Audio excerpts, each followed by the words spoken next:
This is Bleav, Georgia Dawgs Podcast on the Bleav Podcast Network.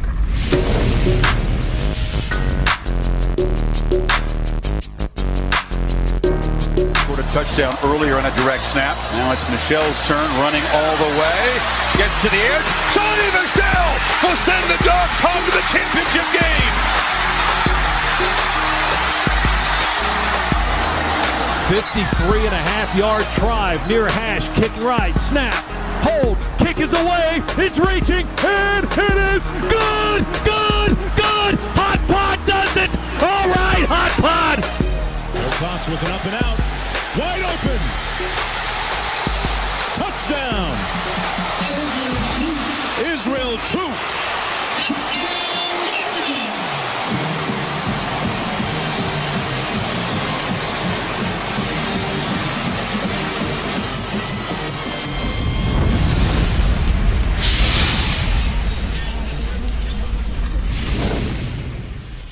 All right, welcome to the Bleav in Georgia Dawgs Podcast on the Bleav Podcast Network, coming at you on Brinks TV as well. We are the national champions for the first time in 41 years. Joining me is a man who's also a national champion on Twitter. His name is Israel Troupe, at TroupeStar28 if you want some good entertainment. What's up, dude? What's up, man? You know, just dropping knowledge on all these so-called fans that we have. You know, they come and they go, but you know, hey, it is what it is. And we'll talk about why here in a little bit. But first, I mean, it's the first time you and I have got a chance to talk about it, at least on this platform. We've talked about it prior to this, but the week got away from us last week. We had matching headaches apparently. I had a nice little migraine. All the lack of sleep from the excitement of being able to strut around in my Georgia stuff at school all week, especially the Bama fans who gave me hell for a month. That felt good. Man, it was bad. All of my students were against me. Two of our principals were against me. And when I got back to school, it was really, really quiet. And I made sure I wore one of my old jumpsuits, actually the one that we wore in the Sugar Bowl. I still had it, so I wore the whole jumpsuit, shoes and all. Oh, you did it right, down man. The hallway. That's what's up, man. That's where it's at.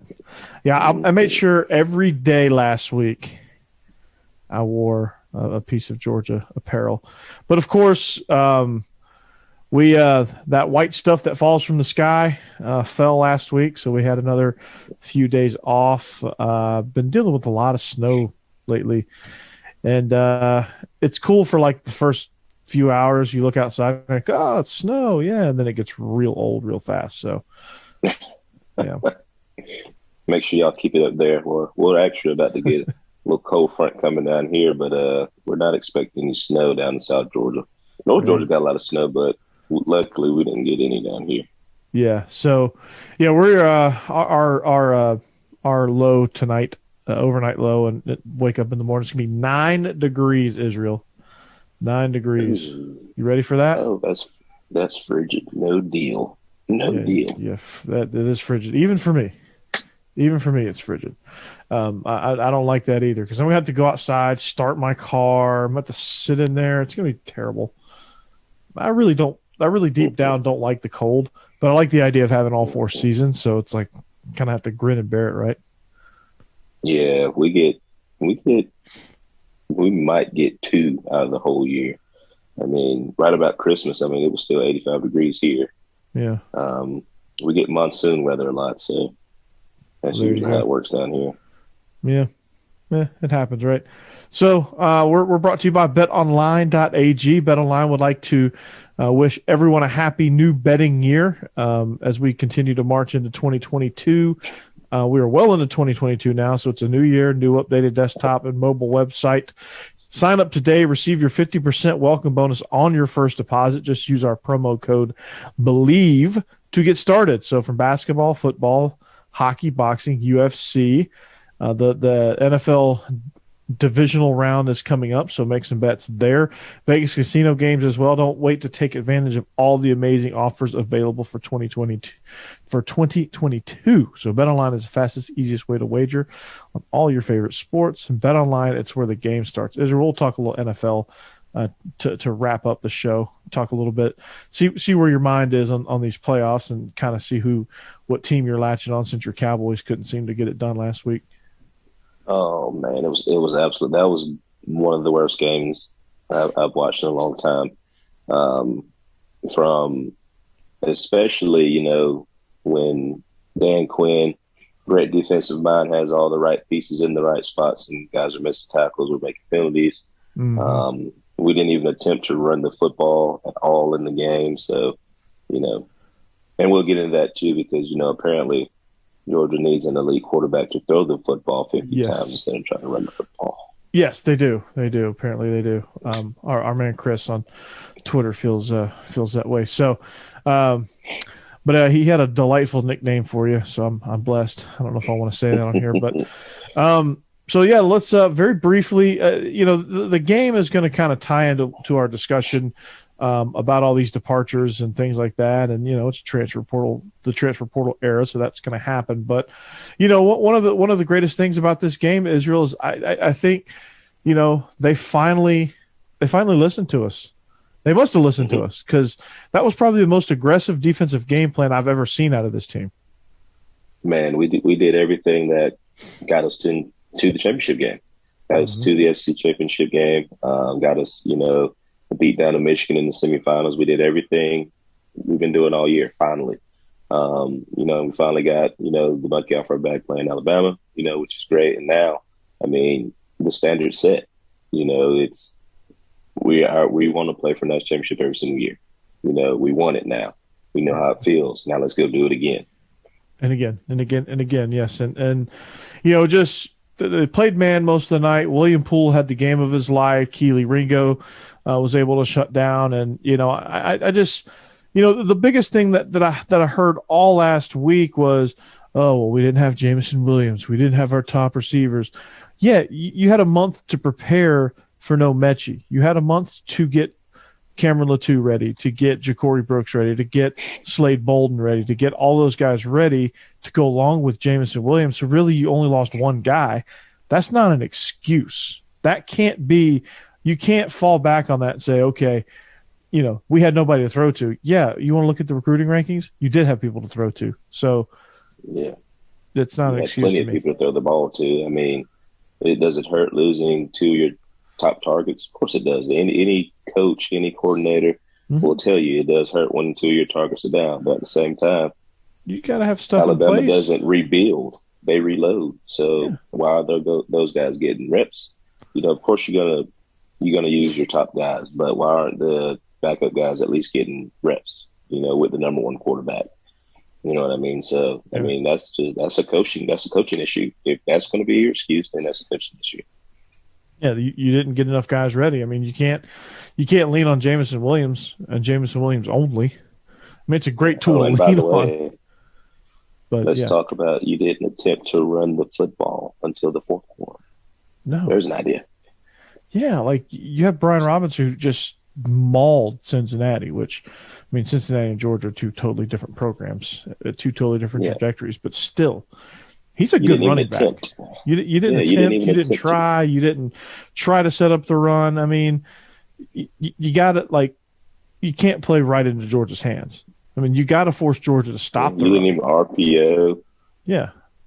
You didn't use your RPOs. You didn't use them as a decoy. You did everything wrong, and you lost the football game. Just own it. It happens. And they allowed us to pin our ears back and come after you. So that's, again, that's a Bill O'Brien thing. That's that is a scared game plan. I know what a scared game plan looks like because we had one a month ago. Devontae Smith tweets, run the ball. And Devontae Smith tweets, give him the damn ball. Come on now. Yep. He's a receiver, and he's saying run the football. Yep. You got to run the football. You run the football. You establish a run. Your passing game opens up. It's as simple as that. 2020, look at the explosiveness they had. What was Najee Harris's stats? Or just his rushing yards, at least? 1,466 yards rushing. There you go. 43 touchdowns. I mean, come on. Rushing the football. Not running the ball. Not even catching the football. Yeah. Which, if I'm not mistaken, he had 13 of those. So, I mean, come on. He accounted for 53 touchdowns and probably 1,600 yards. Twitter tried to argue. Yeah. Look at Bama in 2020. Yeah. Yeah, sure, they're explosive. Tried to argue that the pass sets up the run.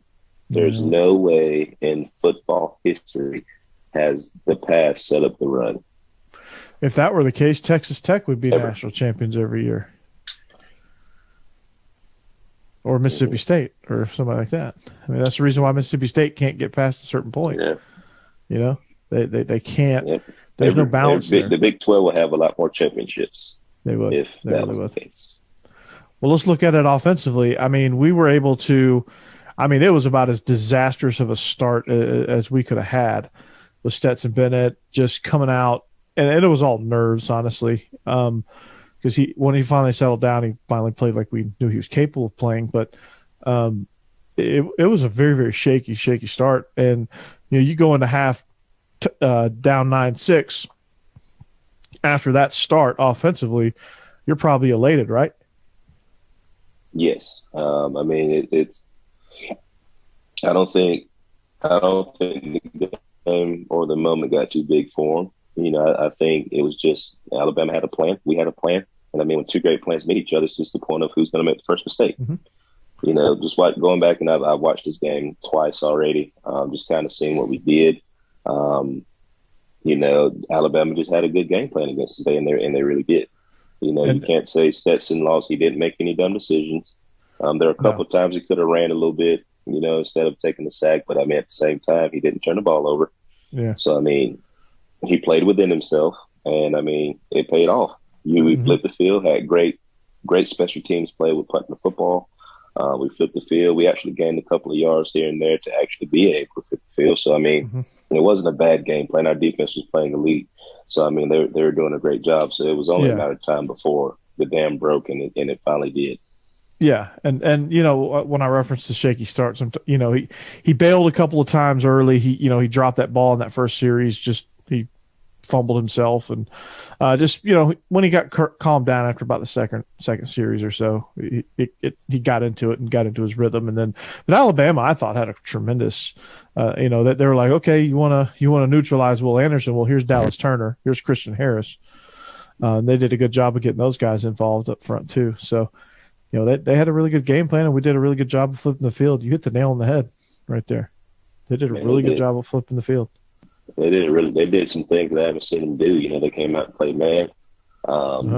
They really didn't blitz as much. They played football, with the front four that they had.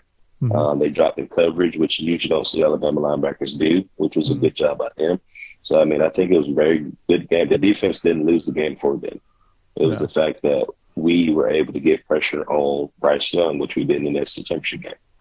Exactly. We forced throws off rhythm, off platform. We forced him to scramble some. We forced him to look down at the rush, which is exactly what we wanted to do. But coming out in the second half again, it was much of the same in the first half. Just two great teams slugging each other defensively. Just great job of stopping the run and making plays when they needed it to.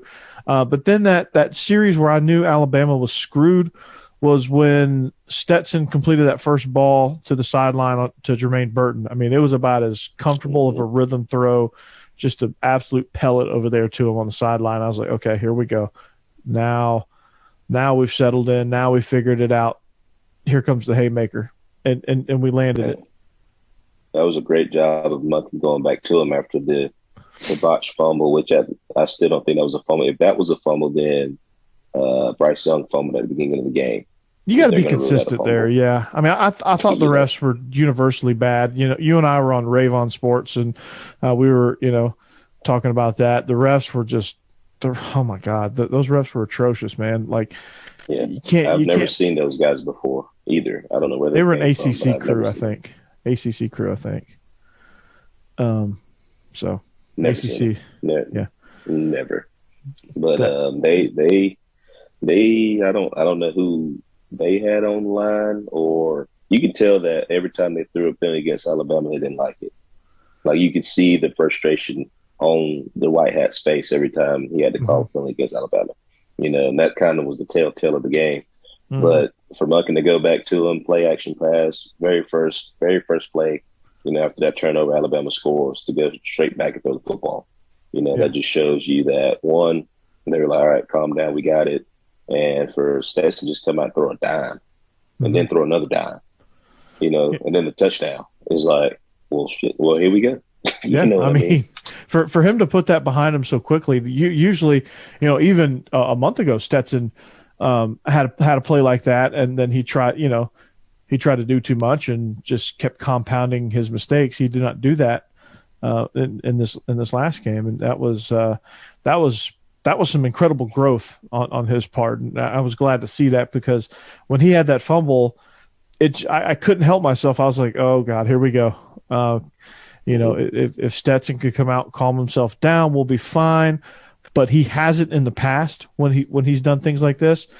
But we've been talented enough to kind of overcome that, except against Alabama. And so that's where it kind of worried me. I was like, okay, Bama's got some momentum now. They're going to come after him. I was like, we can't go 3 and out. I was like, we have to get a couple first downs at least if we're gonna stay in this game. And not only did we get a couple first downs, we hit on a beautiful touchdown to A.D. Mitchell. Man, it was a beautiful throw. That was actually a good job by Van Pran snapping the football.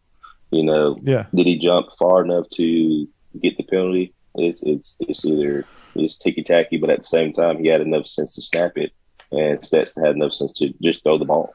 At worst, you'll get 2 penalties. You get offsides, and then you might get a PI, which we're going to take the PI. You know what I mean? So it was a win-win situation no matter what. But we got the bonus, and we got a touchdown out of it. Yep, we got a touchdown, and we were able to decline the penalty, and here we go. And that was the point when A.D. Mitchell caught that. I was like, we're not losing this game. We're just not. Yeah. And it was only a 2-point game at that point, but I was like, we're not losing this game. And the 2-point play, on the other hand, was a little.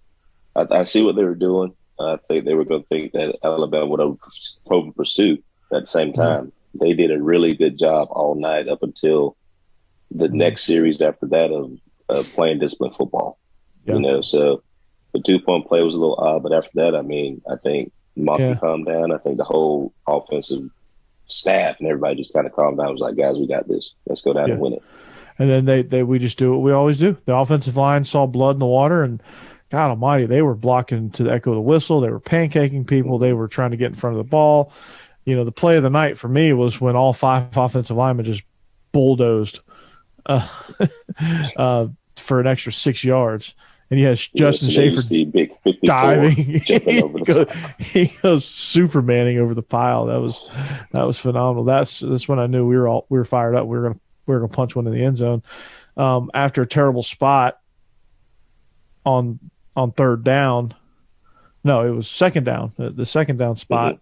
Where we clearly got the first down. The pylon cam, every camera angle showed that we crossed the line to gain, and they spotted us 3rd and 1. That was probably the most undisciplined play that I saw from Alabama, where their ends and everybody crashed on James Cook because that's where the ball was going to go. Great call by Monken for the RPO, and Stetson I think Stetson knew the situation. He had the wherewithal. Like he knew pre-snap, I'm going to pull this and throw it to Brock because they're gonna collapse on James. They're going to collapse on James Cook, and they did. Dallas Turner and those guys came blitzing off the back edge like they were going to hero this thing and run it down from the backside. We pull it, dump it over, touchdown, game sealer. Exactly. Here we go. That is a great underscreen by them. League play is what we call it because we run it as well. If the defender is about 2 inches taller, he bats that ball down. But totally. Stetson did a really good job of seeing it pre-snap read and knowing that, hey, I got to get this ball out fast. Brock did a good job of not panicking because I think he was like, oh, crap, I'm wide open. And let's not forget the most important key to this whole entire play was the outside perimeter blocking by the receiver. Yeah, the delivery and the perimeter blocking. If he doesn't make that block, I mean, we get stopped. It's first down, yeah, but we don't get the touchdown on that particular play because there was absolutely nobody there. Yeah. Toa ain't gonna make that tackle. No. Poor guy ain't gonna make the tackle, man. That's you're not tackling Brock. The Mackey. Wait, no, he didn't win the Mackey. The guy that won the Mackey. Yeah. Mackey scored 11 less touchdowns than Brock did. So, yeah. So, last thing about this game, and we're going to plow into an early 2022 look. What was your reaction on the Keely Ringo pick six? Man, when he picked it, I'm sitting here in the living room. I got, my sister and everybody's here. He picked that ball, and I said, it's over.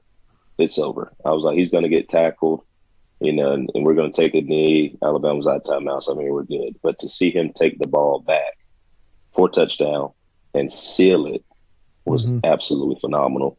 You see Kirby, I don't know if people saw this or not, but you see Kirby as soon as he picked it say, get down, Keely, get down, get down, get down. And Keely said, nope, this is my moment, coach. I got him taking it to the apartments. And he went to the crib. there was no doubt. Out of there. When he started running, he didn't get down. There was no doubt he was going to score. There was no way he wasn't. And he Jackson with the phenomenal block for the touchdown. No matter what you say, he got blowed up. Yeah, but he got in the way. Just so Ringo giving him score. Just sacrificing himself, taking the landmine. I call those the landmine because you just get obliterated.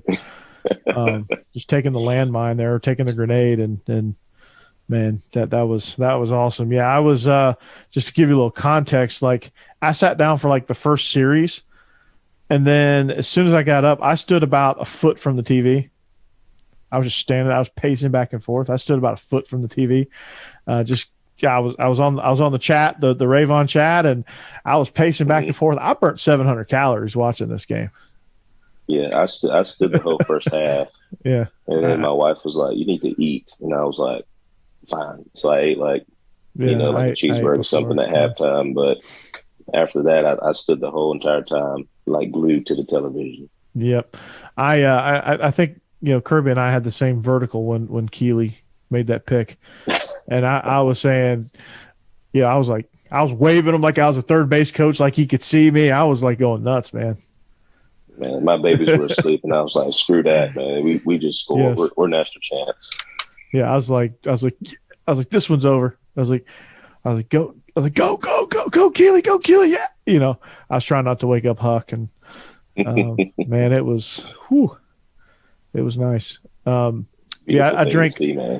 drank a Spark. I drank a Spark in the first half to make sure I wasn't going to get tired enough. But I didn't, standing a foot from the TV, I didn't think I was going to get tired anyway. But I don't sleep these days, so. But yeah, There you go. Had a nice exercise watching this game. Nice little. Believe it, baby. Believe it. So, I'm gonna get some good championship gear. I'm getting it ordered here soon. I'm gonna get that shirt that has the Atlanta Braves and the Georgia logo in the state of Georgia. I'm gonna get that one, and I'm gonna get two. I like that one. I'm gonna get two shirts because I'm a Braves fan too. So, but love it. But yeah, let's move the needle now. 2022 is upon us. Like any other season in the last four, probably. From here on out, we got departures. This is going to give us the first glimpse at really what this roster is going to look like. I think half the team's going to the NFL, which is awesome. I love that because, well, what program wouldn't want to send a whole bunch of people to the NFL, right? And I think every single one of these guys will go and contribute. I mean, I saw Charlie Warner on the field last weekend for the 49ers. And I saw him on the field quite a bit. So, I mean, who's to say these guys can't do it? So you got Jamari Sawyer, James Cook, De'Aaron Kendrick, Jake Camarda, Channing Tindall and Quay Walker will all play in the Senior Bowl as well, so that'll be awesome. These are guys that had a year of eligibility, but they chose, obviously they had that COVID year, but they chose just to go ahead and head on to the NFL. Then you have Zamir White, no surprise. Don't blame him one bit. He's going to kill it. Lewis Seen, Nakobe Dean, George Pickens, Trayvon Walker, and John Fitzpatrick, all juniors that are declaring early. The only one that really kind of surprised me was Fitzpatrick. I didn't know if he was an NFL guy or not, but I guess he's gonna shoot a shot at this point. Man, he's gonna go to like the Ravens or the 49ers, teams that actually use a tight end. He's probably gonna kill it. You know, get a little bit more development as far as, you know, route running and stuff. Yeah. You know, because he was more featured as a blocking tight end this year. So, I mean, sky's the limit for that kid. And, you know, anytime a kid has a chance to go to the NFL, I mean, by all means, take it. If you get that letter back and you're first, third, whatever round, and you feel comfortable doing it, hey, by all means, go. You know, it depends on what I said it and I tweeted today. It depends on what the player's end goal is. If your end goal is to play in the NFL, go to the NFL. Go. Yeah. You know, make your way and do whatever you need to do. He did what he needed to do for us. Yeah. Hey, it is what it is.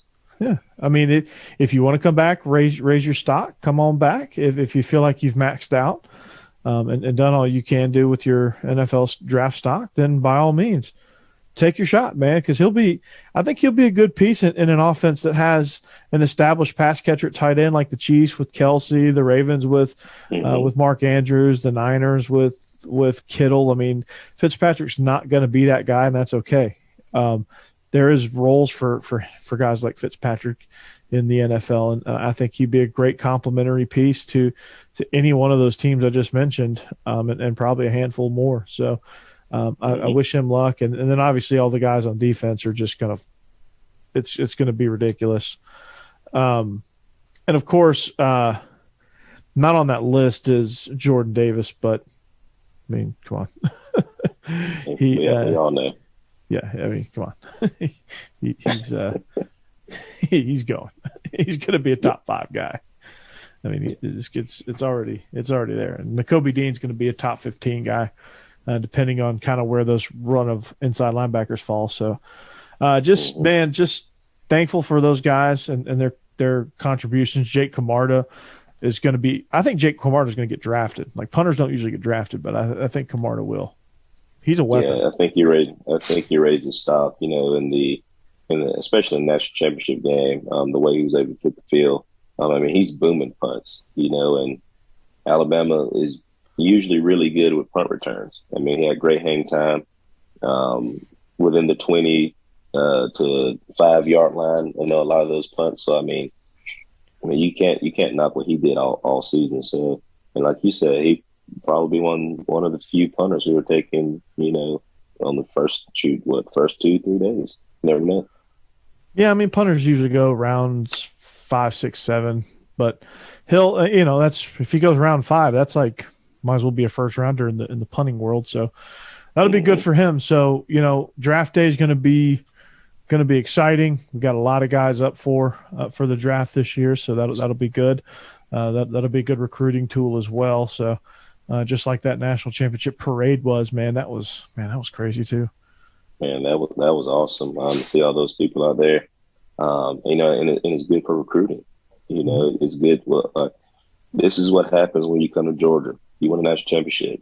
You're going to get a parade. People are going to love you. Sometimes people are going to hate you too, which I know we're getting at here in a second. But, I mean, you know, to see that many people come out, that many people excited, you know, it's 41 years of not winning a national championship, always being close, always being second best to Alabama, and you beat them. I mean, you get heartbreaks. Phenomenal feat. Absolutely, man. You get heartbreak starting with Todd Blackledge in Penn State in 81 and 82 with Dan Marino. You know, then you hit some lean years in the late 80s where you're good, but you're not great. Then you hit the Ray Goff era, which you had a lot of talent, but it just was awful. You know, you'd finish 6-6 just about every year. Then you had Jim Donnan, who recruited like crazy, but could never get over the major hump of, he'd be a perennial 8-4 guy. And then Mark Richt came in, blew the lid off of it, got this program trending in the direction to finally land 21 years later to finally land in the national championship as champions. Started, honestly, that next step. I mean, every generation of Georgia players kind of contributed. Okay, we're getting there. We're close. We're getting there. We're getting the talent. We're getting the talent. We're getting the talent. We're getting ourselves in position, and then something bad will happen. We're getting ourselves in position. We're going through it now. Mark Richt comes. We win a few SEC championships. Okay, so we've gotten over that hump now. Okay, so now let's work on getting in the BCS. Well, we got in the BCS. We got in those big time bowls a few times. We got that kind of past that hump, and then we had a few lean years, and then Mark Richt gets burnt out. Here comes Kirby. We get 2 national championship appearances in 6 years. So just a great legacy there. So it's awesome. It is, and to think that people are upset. I can't believe that. It's crazy. First of all, Amir Speed, Jalen Johnson, Justin Robinson, Jalen Kimber, Latavius Brini, Lavassier Carroll, Tyler Malachias, Chase Haroff, JT Daniels, and Jermaine Burton all have entered the transfer portal. Brini has landed at Arkansas, Jalen Kimber at Florida. That one stings. Justin Robinson to Mississippi State, Jalen Johnson to East Carolina, and Amir Speed reuniting with Mel Tucker at Michigan State. So we wish those guys well. Once a dog, always a dog. I have no ill will towards that. They made a decision. Thankfully, they made a decision in January and not in July. So I'm happy about that. Yeah. And and those, thankful for what all of done. those guys contributed at some point to us even being in the national championship game. So, to those guys, I wish you all the best. Exactly. But let's also take a look at this. Let's look at the defensive side before we get to the offensive side. All right. Those guys, all of them played a lot, if you really think about it, whether special teams, whether in the backup role. They played some significant minutes in football games. Mm-hmm. They just weren't the guy. No, they weren't. The transfer portal is for people who weren't the guy, the university they were at to begin with. And some people need a fresh start. Exactly. It happens. It happens. You know what I mean? So I'm not going to be mad at a kid for leaving. Why? Yeah. What's his end goal? Like I said, what is the end goal? Their end goal is to play football and to hopefully make it into the NFL. So they went to a school to where that happens. Mm-hmm. At Georgia, we're about production. Are you a good practice player? Can the coach trust you? Mm-hmm. And if you go and watch film of those guys, they weren't very trustworthy at times, just from watching. Yeah. Me I was a 4-star recruit, but I didn't like to go to class. So I wasn't very trustworthy. You know what I mean? Trust me, I've been there. Yeah, I've been there, so I'm not upset. You know what I mean? So I'm not ashamed of that either. It got me to where I am today. I learned from my mistakes, and I keep it pushing. But I never thought about transferring. You know what I mean? If it wasn't an option back then either. And if it was readily available, would you have? Would you have thought about it? If the portal was like it is now? But at the same time, it was my fault. So, it wasn't like, oh, coach don't like me. No, because you ain't going to class. So, it's predominantly your fault. You know what I mean? So, for those guys, they felt like they want a new start. By all means, go get your new start. Same thing with Burton. Same thing with JT Daniels. Those guys want a fresh start wherever they go. Mm-hmm. Great. They chose to do that. That's the great part of America. You get to choose what you want to do. And more power to them. So, and lastly, on the departures, coaches, Cortez Hankton off to LSU and be closer to his family, taking a lateral move there. And then Dan Lanning begins his stint as the head coach at the University of Oregon. so that he's leading the Ducks program, hopefully into a more physical brand of football. Maybe he can bring that physicality over to the Pac-12, which is much, much needed. But best of luck to those two guys as well. Dan Lanning, especially, absolutely killed it here. And I appreciate everything that he has done for this program. Go do your thing at Oregon, man. Yes, for sure. Coach Hankton, who did a great job with our receiving corps, pass game coordinator. You know, most people want to why is he going to lateral move? Well, he's from Louisiana. That's where his family is. You know what I mean? So people say it's a lateral move, but it's a family. You know, his wife, all of them. You know, why not go home? Why not be able to go home? Yeah, I mean, there's all kind of factors involved. I mean, obviously, professionally, on paper, it's a lateral move because he goes from wide receiver coach to wide receiver coach. But again, there's other things at play here, and family obviously comes first, and I don't fault him for that. And likely, Jermaine Burton will probably go with him over to LSU. Most definitely, and you know, when people saying Stetson coming back, which is the driving force in two offensive guys leaving. Well, here's my take on that. JT, if he was the better quarterback, would have started when he came off the injury list, point blank and period. Jermaine Burton was hurt and or had lingering injuries throughout the whole season. Whether or not he played all the games or not, if a guy's not 100% or he can't do the things that, you know, you're accustomed to him doing, you're not going to put him in the game. But when he was in the game, he was very impactful, very impactful. You know, Terrence Edwards was tweeting about it today. You know, Terrence trained him. He knows him personally. So, I mean, Terrence isn't upset. He understands it. Former player, one of the greatest wide receivers to come out of Georgia. If he can understand it, then why can't a fan understand that? Yeah, I mean, there's just, again, it's just circumstances, opportunity, and again, he's just somebody that needed a fresh start and probably wanted a fresh start, get healthy, and you know, he got his national championship ring, and now let's go see if he can make that magic happen, you know, somewhere else. Let's check it out. But what I don't understand, and clearly Stetson Bennett, say what you want to say. I mean, you know, the things that JT is better than Stetson at are different from the things that Stetson is better than JT at, and Stetson's on paper. Yep, and Stetson's skill set, his moxie, his intangibles were obviously the difference maker and why Stetson Bennett was leading us in the national championship game and not JT Daniels. I don't understand, and if you follow Israel on Twitter, it's clear that he doesn't understand that you don't understand as well why people would be upset that the quarterback that just got you your first national championship in 41 years says, hey, let's run it back. I think every other fan base, if you ask Pitt fans, would they be excited if Kenny Pickett said, let's run it back? Absolutely, you damn right they would be. And he just won the ACC. And Pitt ain't done a damn thing since Dan Marino left.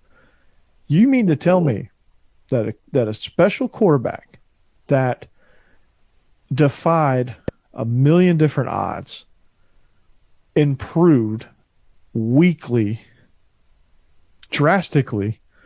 I mean, his deep ball from week 1 to now, outstanding. His understanding of the game, his instincts, things like that, all of that improved. It had to, or we wouldn't be in the position that we were in. We would probably lost to Michigan if they didn't. Like, if the same Stetson Bennett from the Tennessee game was playing against Michigan, we probably lose that game. Definitely. He got better, guys. I know you hate to admit that. I know it sounds bad that it's a 2-star walk-on starting for Georgia for 3 years now. Seems like that shouldn't happen. He's only a 2-star walk-on out of high school. He's playing good, if not better, than every quarterback on that roster. And it's a fact. Kirby's not going to play the lesser guy just because he's a story. He's not going to do that. I don't care what you say. Now, he's going to have to win it again. He's going to have to win his job again. He's going to be competing with Vandegrift and Gunnar Stockton. He's going to and Carson Beck until Carson Beck transfers. He's going to have to compete again with those guys for the starting quarterback job. If he gets beat out, he gets beat out. So be it. But if he doesn't, there's a reason why. And I don't understand why people are upset about that. And let's look at why they're upset. Everybody says 5-star, elite, elite, elite, elite, elite. Here's what you don't understand about the game of football. If you go out and put up 55 points a game, which is great, by the way, but your defense is giving up 52 points a game, that's not very good. That's Defenses win championships. That's not an elite team. Everybody's talking about elite offense, elite offense, elite offense. I'm okay with winning 2-0, 3-0, or anything like that, because guess what that means? That means you're going to be playing for a national championship. Win, and you're in. Point blank, period. If me having a pocket quarterback is the difference in throwing the ball everywhere, I mean, it is what it is. Of course, we want elite receivers to come in and all that good stuff. I mean, don't get me wrong. That being said, we averaged one less point per game than Bama's elite offense. Yes, we run the football. We're a running team. We've been a running team. I mean, it's not like we're not explosive. People equate explosiveness with passing game, which is not necessarily true. Yes. We got Terrence Edwards, Reggie Brown, Hines Ward, AJ Green, Tavares King, Marlon Brown. I mean, all these guys played receiver at Georgia and played in the NFL. So, I mean, the arguments, and you saw on Twitter. The arguments. I was shutting everything down. I was like, we don't like the guy that I was going with, Chris or whatever. He was talking about air raid. Talking about we don't want a form of the air raid. I said Alabama's offense is a form of the air raid. Mesh, screens, inside zone, outside zone. That's all air raid is. Of the air raid.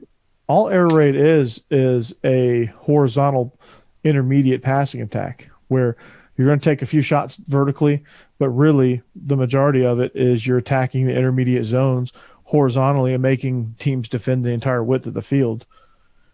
Bama's just a better running team than your standard air raid teams. So it's the only difference.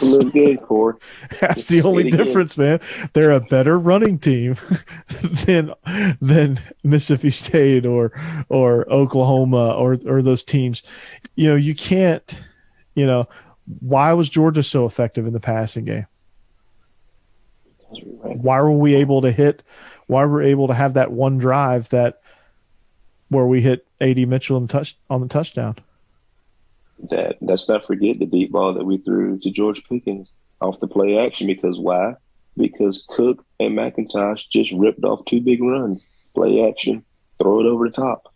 Never in the history of football has the pass set up the run. Never has that ever happened. Never. I didn't have enough nevers memorized, but I mean, look at all Georgia's big pass plays. How many count on your hands? How many of them are straight drop back? Even when JT was in the game, how many of them were straight drop back? I don't remember one. Every time we go straight drop back, I was at the South Carolina game, and I don't remember us just dropping back and throwing the football. When we did, it was quick. Yes, which is a part of the air raid system. And when we tried against Bama, we got sacked.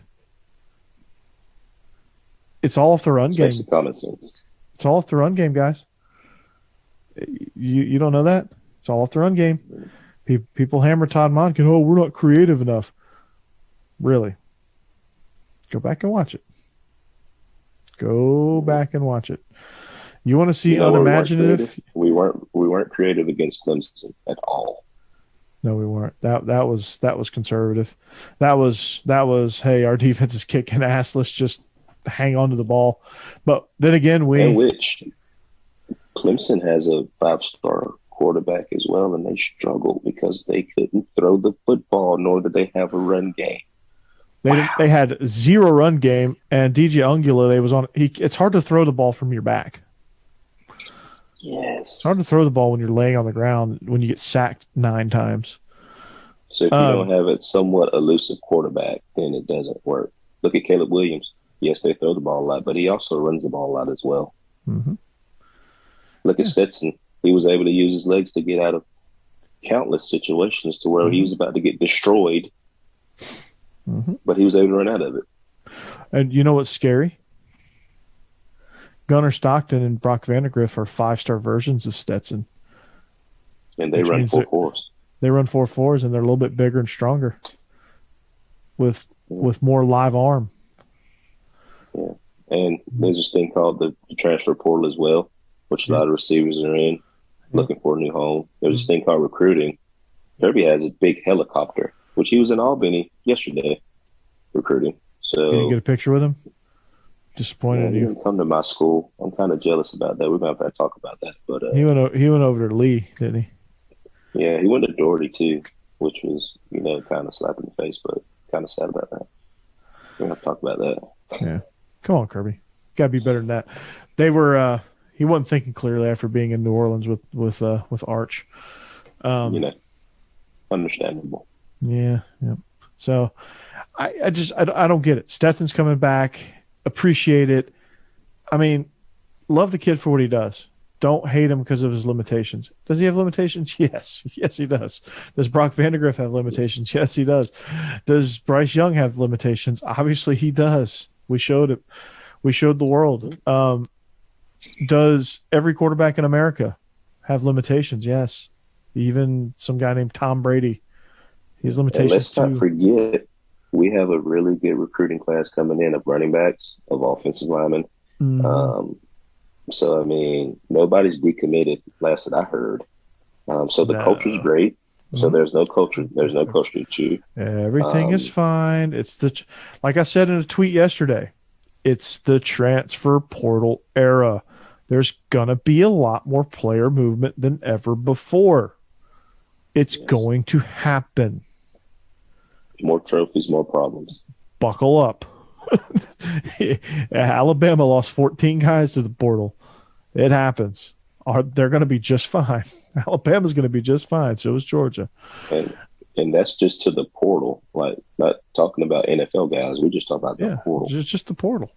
We lost, I think so far it's 1, 2, 3, 4, 5, 6, 7, 8, 9, 10 guys off the portal. Only one of these guys got really significant time. Thank you. Latavius Brini, which he's kind of more of he lost his job. So I get it. But Robert Beal comes back. That's a huge get. Thanks to some legal issues, he got a bump. He comes back for a senior year. William Poole is coming back.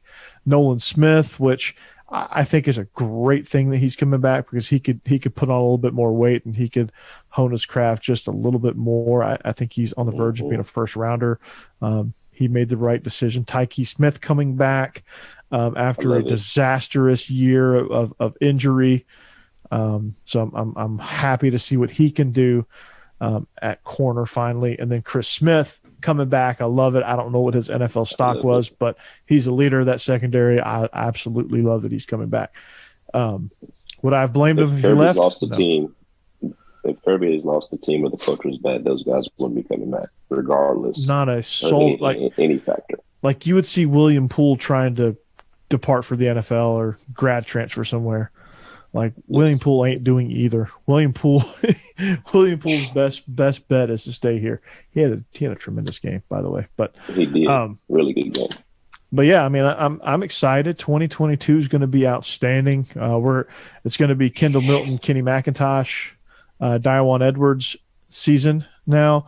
Branson Robinson, I think, is going to get some run as well. He's going to be an X factor. But I think ultimately it's going to be Kendall Milton, who's going to be finally healthy. I think he's been battling a lot of injuries. That's why you didn't see him as much for a better part of the season. He was dealing with injury and he just couldn't quite get right which is good that he's coming back and he'll be healthy. Kenny And McIntosh. his dad completely shut down Twitter about him transferring to. I love that. Once again, that shows you that there's nothing going on at Georgia. No, the sky's not His falling. dad, they love Georgia. He's coming back. He's battled back. So, I mean, come on, guys, chill. The sky is not falling. It's not falling. Or I'll tweet you and shut every ounce of your complaining down. Actually, just do that because I need some entertainment. Tomorrow's gonna be a crappy day at school because it's Friday and we were off today because of ice. So, but yeah, so I think looking at the running back room, it's going to be back and better than ever, and that's really hard to say when you lose two first, second round guys in Zamir White and James Cook. I don't know exactly where they'll get drafted, but it'll be pretty high. So that's a pretty impressive thing to be able to say that your running back room's going to improve despite losing those guys. Your wide receiver room is going to be interesting.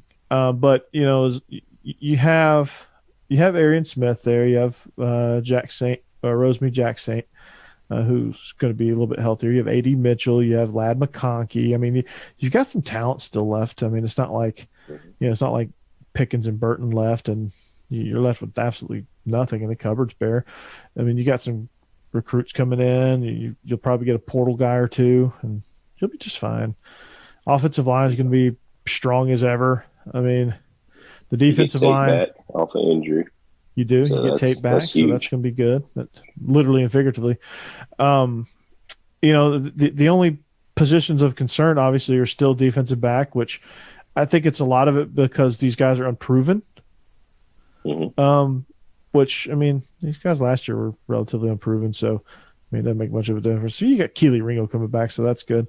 Then you have the defensive line, which, you know, you lose what you lose. Trayvon Walker, Devontae Wyatt, and Jordan Davis. I mean, it's obvious you're going to, you know, it's going to be tough to replace, but I mean, we got guys that can do it. They just got to do it. I think that's just, you know, on the defensive side of the ball, offensively, I mean, you get a lot of guys back with, you know, a lot of playing time. They just got to get reps. The great thing about our defense, even though you lose the Kobe Deans and all those guys of the world, we rotated guys. So everybody who's playing defense got some time last year. You know, we're thrown in the fire early, and they rotated in games. You know, they don't have a lot of stats or a lot of minutes, but at the same time, they play a lot of great snaps. So, I mean, the game won't be too big for them. No. That's the great thing about the defensive side of the ball. Exactly. So we'll kind of see how it all shakes out. We've got plenty of time to discuss 2022. So, but that's the earliest look at it. Before we leave you for this week, Israel, what's going on with basketball, man? I mean, obviously the girls are killing it, but Tom Crean is not the guy, is he? Like, help me out here. Like, am I just being irrational here, or something's not right? It just didn't seem like watching us last night. We didn't play very inspired basketball. It was sloppy. It was just we just wanted to make it out of Auburn so we could get back and watch Cobra Kai or something. I don't know. Like I don't know what's going on. At this point, I want to go and ask our women's basketball coach if she can coach both, because it's not good. No. You know, I'm not really a basketball guy, but I watch Georgia play when they're playing, and I was about to get in my truck and drive to the game and coach them myself. It is so hard to watch. I could not watch it. I tried on several occasions this season. I tried. I can't do it. Like it's even worse than it. I just can't do it. Like I could barely stomach it under Mark Fox, and now it's getting worse. Like, I don't understand, because I just watched Milton play a team out of New Jersey, and Milton's and Alpharetta, as you know, phenomenal basketball players. But we're not getting all the phenomenal basketball players in Atlanta. And they're playing overseas. They're playing AAU ball. I mean, they're playing against LeBron James' son. I mean, they're playing some great basketball. But we're not getting any of those guys, and that's a problem. We're getting them in football. Auburn is starting to get them. Kentucky's getting them. Yeah, we're definitely getting them. We're preseason top 16 in baseball. You know, so all 16. The other sports are keeping Georgia talent in Georgia except basketball, and that's a problem. Yeah, and even tennis and golf. Yeah. Nobody's leaving for golf. They're coming to the show, man. They're coming to Athens. Why? I mean, you can't go down the road and recruit those guys. Like, we need somebody that can beat out Bruce Pearl and Calipari, and the run at Duke is over. Like, they're no longer dominant. Like, this is the time to start getting these guys. Man, I'm to the point I'm about to start, handing out Big Macs and stuff now because this is getting ridiculous. I'm kidding, by the way, but still, this is a problem. McDonald's bags, yes, it'd be legal now though. But it's I don't understand it. I don't. When you have your entire team transfer out, yes, that's a problem. Now that is a problem. That's a problem. Your starters are leaving. You had all 5 bolt. Yeah. All 5. And you played against one of them last night. Mm-hmm. You let one get up to Kentucky. You don't have the facilities.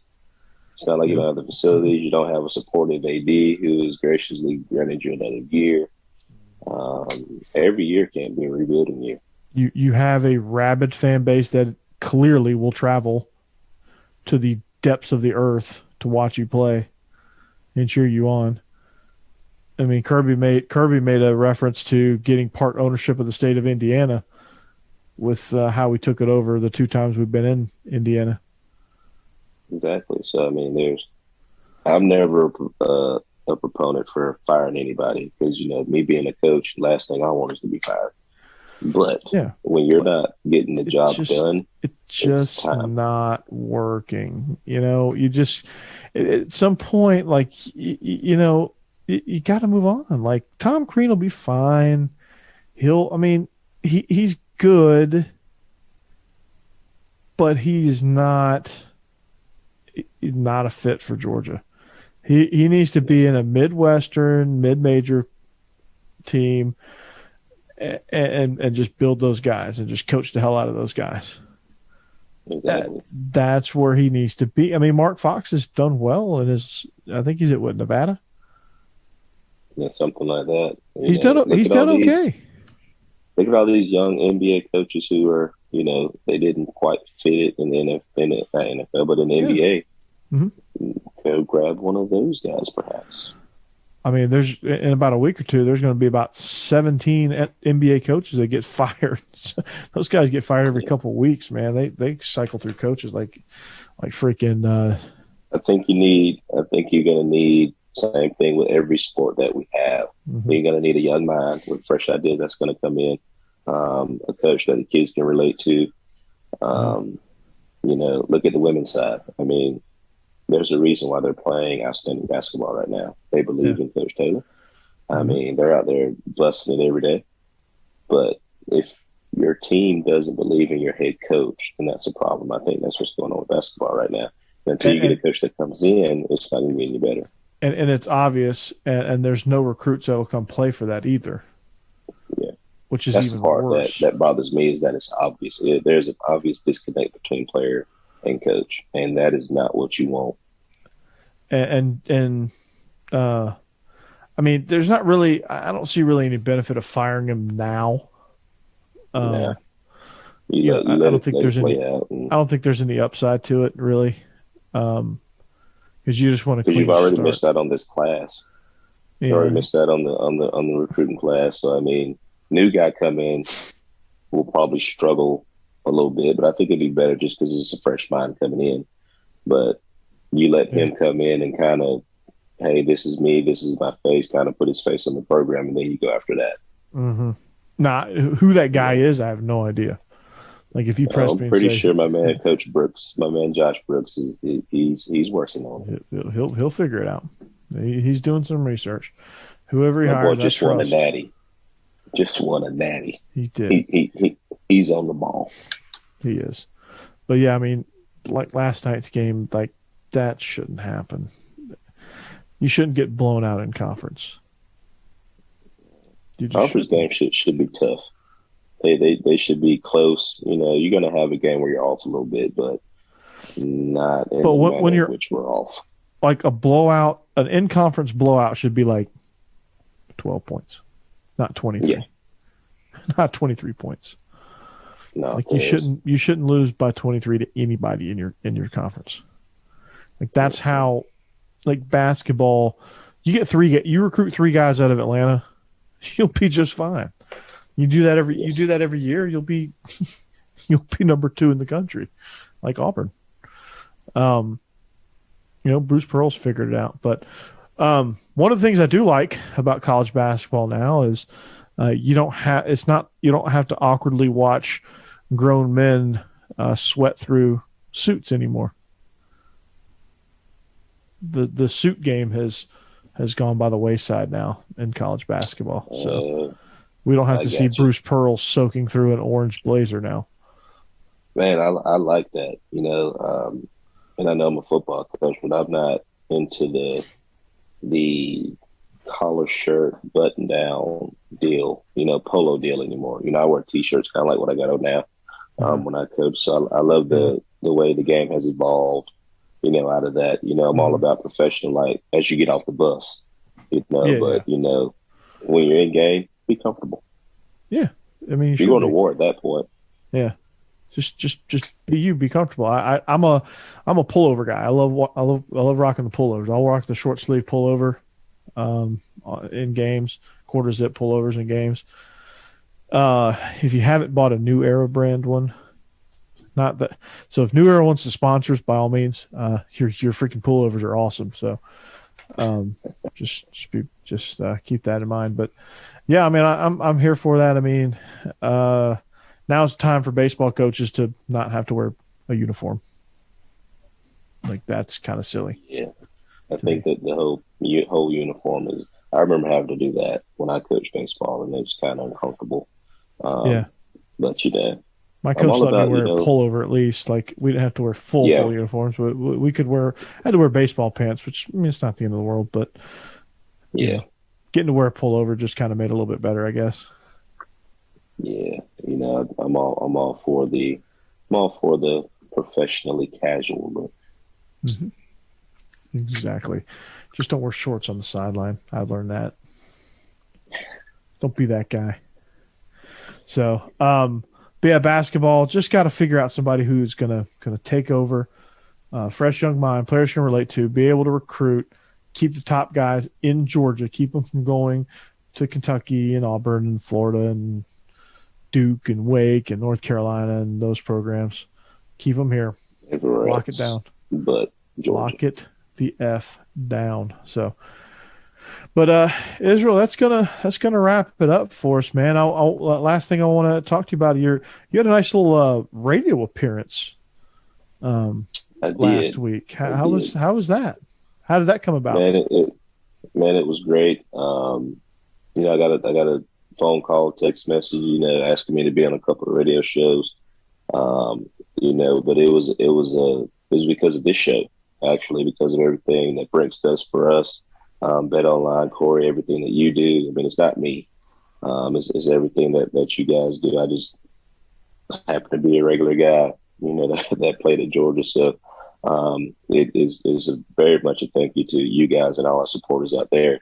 But I had a chance to talk on a couple of radios and, give my prediction of the game, our keys to win and things like that.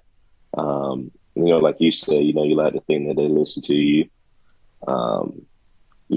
and you would think that if anybody listened to anything I said, that they wouldn't try to tweet me at all. No, but, you have a couple that will try. They'll try you. It was a great experience, great experience. Good, being able to talk dogs, being able to be on this platform, with you, everything that everybody brings to us for us. It's not just me. And I will say that to the cows come home, guys. This is me. This is everything Corey does, everything that Brinks does. Because they're the brains behind the operation. Without them, there is no me. Well, Israel, without you, there is no us. I'm probably not here. I'm probably hosting SEC After Dark, and that's it. So I probably don't have the platform quite the way it looks. Honestly, you've kind of taken away the pressure of having to get a cycle of guests in here, because you and I just come in here and chop it up, and that's all we need, really. It's great to have a guest every once in a while, and again, I do want to get some of your guys in here, some of your friends and guys you played with, and just have a relaxed show and just chop it up. But the perspective you bring is, it makes the show, man. And I can't say enough how much I appreciate you being on board and continue to be on board. We're going to build this brand, and we're going to expand this thing, and it's going to get to new heights, but it doesn't without you, and it doesn't without us. So that's where we're at, man. We're one big happy family. That's right. So don't come for us either. Right. No. You come at Israel, you're going to get me. I'm going to jump in the pile. I'm going to be a pile jumper. I'm like that offensive lineman. I'm going to come through there, get that late shot off of you, man. I'm like a O lineman at heart, I think. I love it. But yeah, man. Again, I'm stoked that you're getting these opportunities, man. It's like I said, I wish I'd have known about it earlier. I would have hyped it up, man. Man, they would call. I get a text, and I'm like, "Hey, they're gonna call my." I'm in the middle of class, but all right, cool. I got a couple minutes I can spare. Yeah. But that's when you tell the kids to shut the hell up. I got a radio. Luckily, my office is literally right around the corner, so I just go take off my office for about 5 minutes. But it was great. Especially when we came on top. 41 years, man. 41 years. You're telling me, man. 40. Like I've been on this thing pins and needles since 2002, man. Just waiting. That's when I officially became a Georgia student. But long before that, I'd been kind of rooting for Georgia. Offhand, I was kind of more of a college football fan than anything. But I always liked Georgia, always admired Georgia. But it wasn't until I enrolled in Athens till I really kind of bought into the culture. So yeah, I was always a Mark Richt fan from his Florida State days, and I loved it, man. When he came over to Georgia, I was sold awesome when they hired him. I was a senior in high school when they hired him, so I was sold from the get go. I was like, man, if he can do anything with what he did at Florida State with Coach Bowden, and he brings that, we're going to be just fine. We're going to get that. And we were a couple plays away from national championship on three years I can say off the top of my head. 02, 07, and 12. Yep. That's what I was just about to say, those years. We were so close, one game away, literally. Yes. We finally got it. We finally got it. That trophy is at the butt smear right now, chilling. It's just chilling next to the 1980 trophy. So no more 1980 jokes. So like I said, we are everywhere, man. We're echoing across a bunch of different platforms. So subscribe, comment, things like that. We're gonna come at you, man. We're gonna give you real perspective. This is, again, former player. We're both coaches. We both worked. Well, I worked inside the program. You played, and we now coach and at the high school level. So, man, that's the perspective we got. If you don't like it, just keep it moving. If you're interested in it, hey, subscribe, comment. Hey, come on. You see us right here on Brinks. We're going to do our thing, man. As you see, I've added stuff. I've added props to my background, so that's good. I know. I got to get me a room. Like I said, I'm in my son's room now. You got to put a couple posters on. Might as well just decorate that wall you're sitting at right now and just make that your set.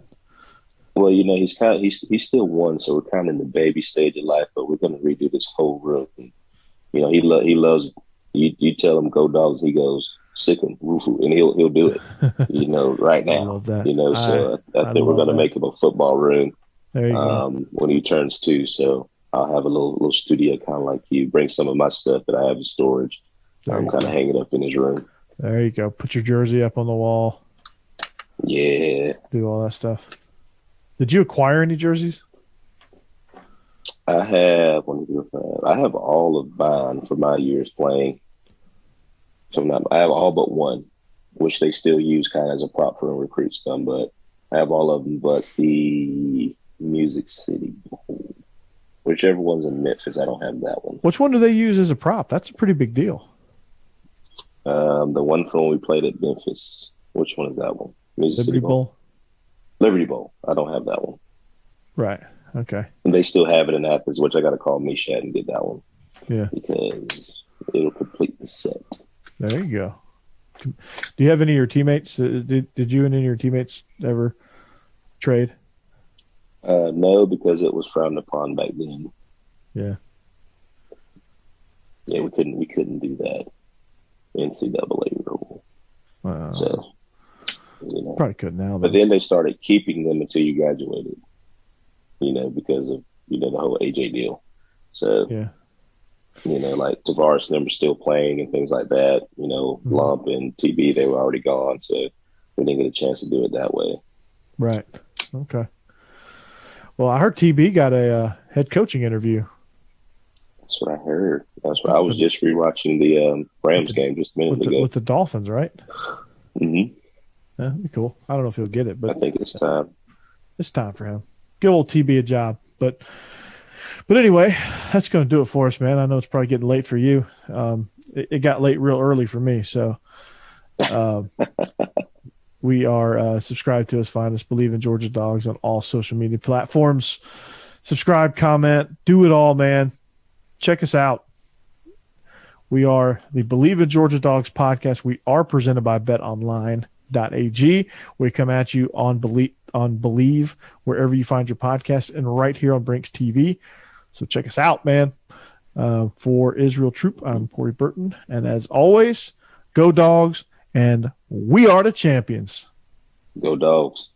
This is the Bleav in Georgia Dawgs Podcast on the Bleav Podcast Network.